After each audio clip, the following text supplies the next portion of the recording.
بسم الله الرحمن الرحيم. Assalamu alaikum, brothers and sisters. If you're watching this video and it's Salah time, please pause it and go pray and come back when you're done. Please check out the description section of this video to donate to Palestine and to support the channel. Candace Owens has been a very busy lady recently and is once again trending for trying to talk sense into yet another Zionist rabbi. However, this time it's not unholy schmoly, instead it's hellfire Barclay. All jokes aside, I was honestly astounded at the audacity of this Rabbi Barclay. He actually blames Palestinians for the mass slaughter of their own civilians and children being carried out at the hands of the IDF over the last 6 months, framing it as if Israel are being forced into committing these war crimes. And you'll notice from the clip I play you that Barclay references October 7th more relentlessly than Piers Morgan called for people to condemn Hamas. This psychotic rabbi asked Candace if she agrees with his claim that 6 months of Palestine being destroyed by Israel is still not on par with what happened on October 7th. From what this guy is saying, even if Israel massacred Palestinians until the end of time, it would still not match up to that one day of October 7th. I'm not surprised by much anymore in regards to hearing Zionist propaganda, especially after what I've seen over the last few months. They will sink to the lowest depths to justify what they are doing if necessary. Most of them are cold-hearted genocide deniers, but this guy takes the cake. He actually ducked Candace's line of questioning when she pressed him on the issue of the genocide in Gaza by saying he doesn't use the word in his vocabulary and therefore cannot comment on it. Talk about using a lame excuse for a cop-out. A brief background on why these two were having this debate in the first place is because the rabbi wrote a defamatory article calling Candace anti-Semitic, which she's not. She merely states facts about Zionist war crimes, and in that article he was also making additional false claims about Candace, and Candace in return invited him on her platform to refute these false accusations. I think the article has now been retracted due to the numerous falsehoods it contained. Anyway, let's roll the clip.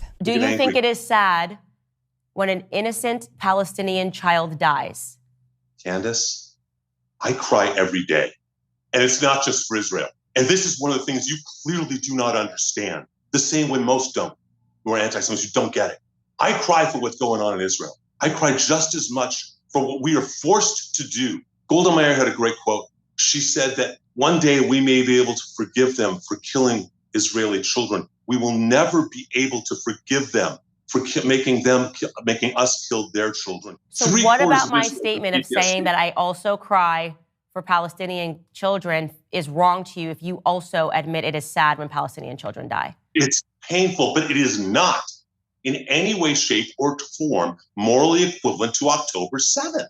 That is the anti-Semitic bigotry. Do you believe October 7th was uniquely evil and on a whole other level than anything going on, especially anything going on in Gaza or anything else right now? We've seen. Do you believe it is a whole other level than anything else, especially what is going on in Gaza? We've bombed a million Iraqi civilians. You're talking about just like if you're weighing against civilian costs, the greatest Holocaust that ever happened was against Christians, and it's never described as uniquely evil. I mean, unique evils, slavery. I'm a black woman. I mean, there's tons of things that have happened, and I don't want to pretend that I think that when it happens to Jews, it's somehow more evil or more unique than when it happens to other groups all around the world. I'm going to ask you, do you believe there is a qualitative difference between what was done on October 7th and the horrible tragedies that are going on in Gaza, with children being used as human shields and dying with and being killed? Do you believe that there is a radical difference between what happened October 7th and what is going on there? Or do you believe that there is really not a moral and huge qualitative difference? It's one or the other. How it's happening is different. How it's happening is different. There's no question that it's different. It's evil just the same way.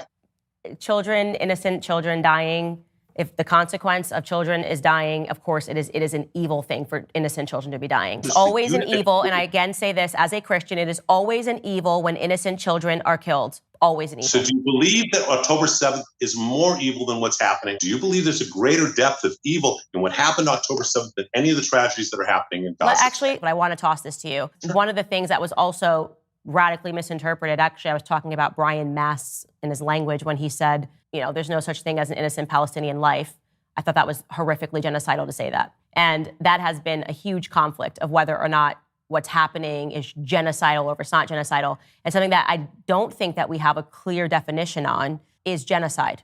And this is, obviously the word was created post-Holocaust. And so I would just like to get from you, because we are running out of time. I'm not trying to, I don't use the word. You don't use the word genocide? Nope. So you wouldn't describe the Holocaust as a genocide?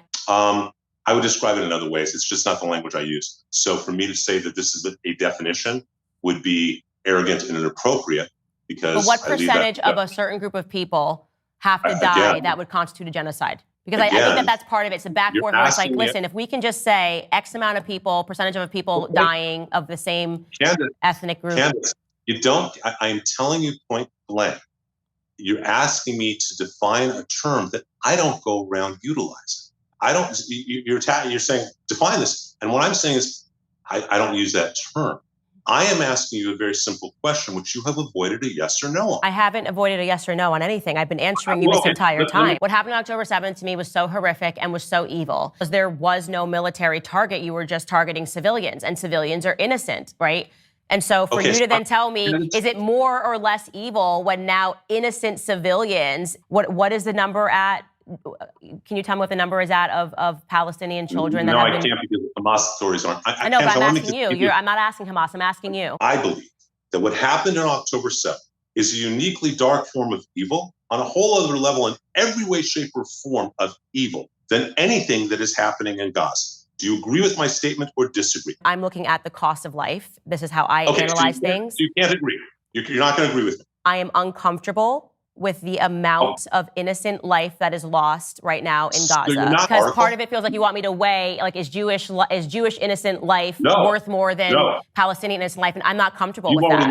You've made that clear, that you don't view it the same, or you'd be able to say that what happened on October 7th. I view innocent life as innocent life. You are basically asking me a question: is more Israeli life, is that more of an evil when it's lost than when more more innocent Palestinian life? And I am not comfortable with that question. The entitlement and Zionist supremacy this guy displays is unbelievable. He shamelessly said that 6 months of daily genocide in Palestine is not morally equal to 1 day of an attack in Israel on October 7th, which he deemed a greater atrocity. 30 times more people have lost their lives in Palestine compared to Israel on October 7th. So he's basically saying that 30 Palestinian lives are not equivalent to 1 Israeli life. No one should lose their life, regardless of their background. There's no doubt about that. Not in Israel, nor in Palestine.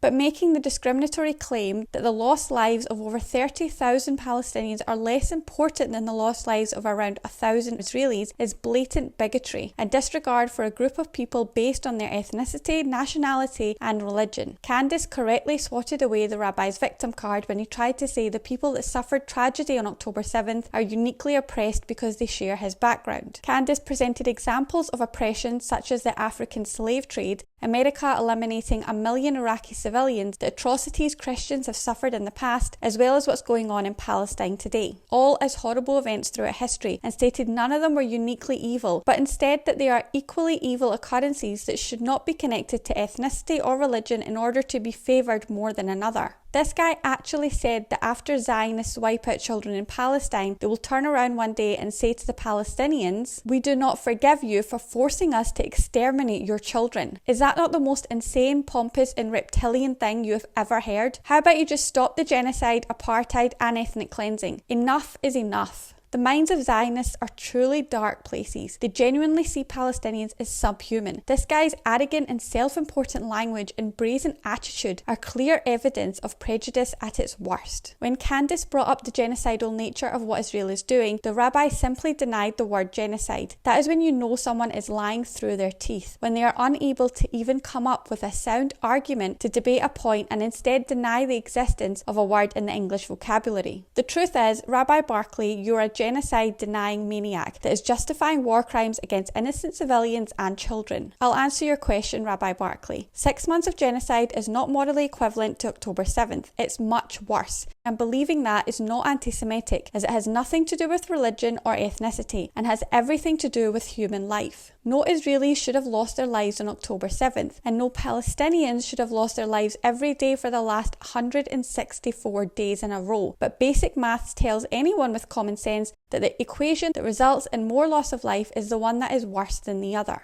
It is you that is anti-Muslim and anti-Palestinian, as you don't see the lives of Palestinians as being as valuable as the lives of Israelis. This is truly disturbing stuff, but again, it's an insight into the superiority complex of Zionists, which explains the lack of conscience and empathy in their relentless onslaught on innocent civilians. My brothers and sisters, take a look at your family. Hug your kids and be grateful to God you're blessed to have a roof over your head, a warm bed to sleep in, food to eat, and aren't experiencing a living nightmare with your life and your family's lives on the line against merciless oppressors. Thank you for watching. Make sure to join my free Telegram group via the link in the description, where we as Muslims can speak freely and without censorship about issues like this, and in order to guide and support each other in our deen. And remember to please keep the people of Palestine in your prayers this Ramadan and beyond. Until next time, inshallah, Jazakallah khair. Allahu Akbar, Allahu